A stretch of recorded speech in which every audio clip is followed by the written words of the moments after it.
Christina and Jeff. Happy Thursday evening. Thanks for being so flexible and patient. I had some family stuff come up today, so I'm getting to this video at midnight. And it's probably like 3 a.m. wherever you are, Christina, in the land of the snowing grandchildren. Ohio, Iowa, one of those. Or maybe not. Yeah, I'm completely wrong. But I wanted to walk you through what we were talking about yesterday with a permanent buy down and a temporary buy down and how those compare. And the goal being to get your monthly payment in a position where you're more comfortable knowing what your payment will be going forward, knowing that rates could change going forward and we could refinance you at that point. So basically, I was just checking rates today. They have been quite volatile over the past couple days. And let me see if I've got it pulled up still. Oh, great. So this is on a 30-year fixed loan at a $1.4 million purchase price with $900,000 down for a loan amount of $500,000.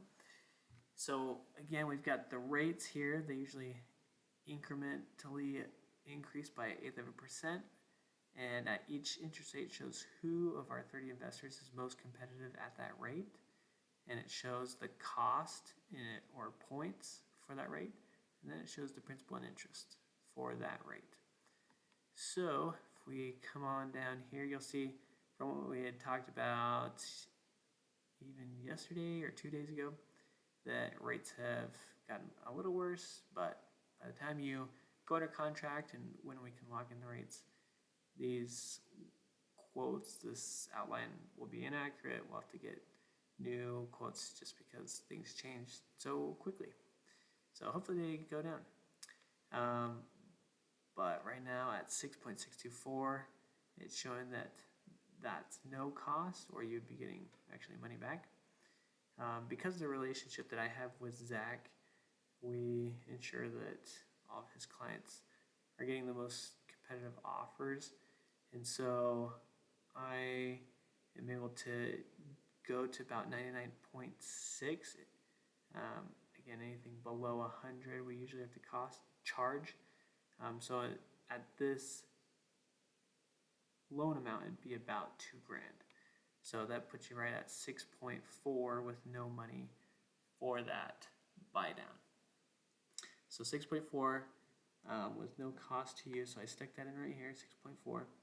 And then we're talking about a temporary buy down, which would cost in this given scenario about $11,000.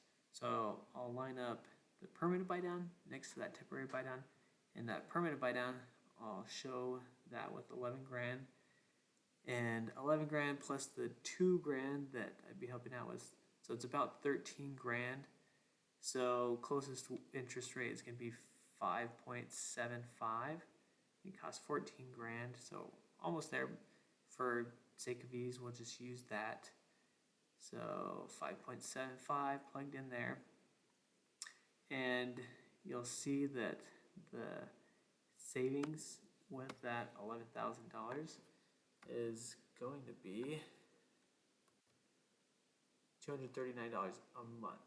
So pretty awesome, especially because the money would be coming from the seller, not yourself.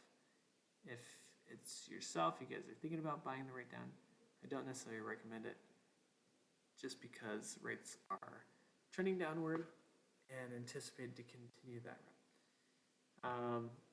But if you're very conservative, it might be a good thing to do, to buy the rate down.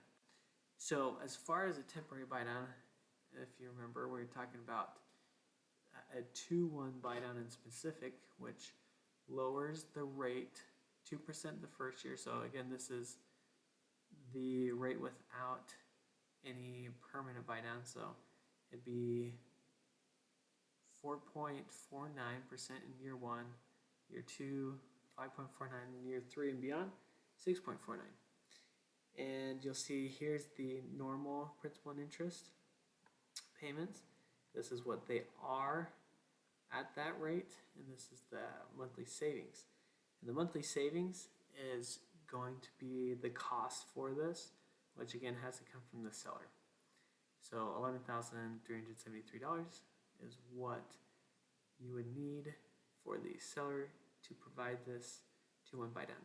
There are other buy down options like a 1 year or a 2 year where the rate is the same for 2 years, it's 1% lower.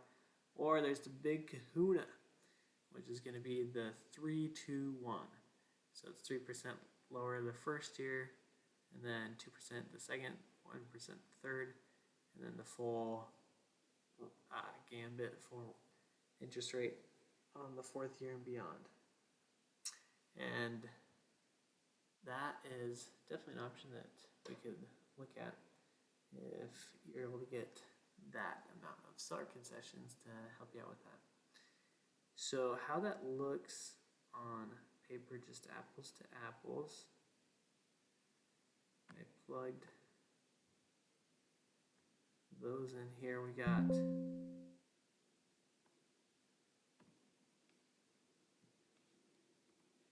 so I did year 1 of a 2-1 buy down, 2-1 buy down year 2, 2-1 buy down year 3 through 30.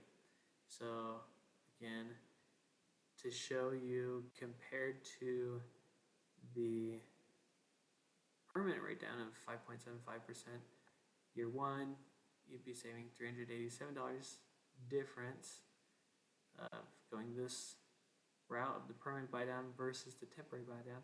Year 2 you're saving $82, and then year 3 and beyond you would have been better off going with the permanent buy down, as that's better by $239. So it depends on what your risk level is and what you're hoping to do in the future, and we can talk about that more in detail as well. It's a game plan around you guys' game plan.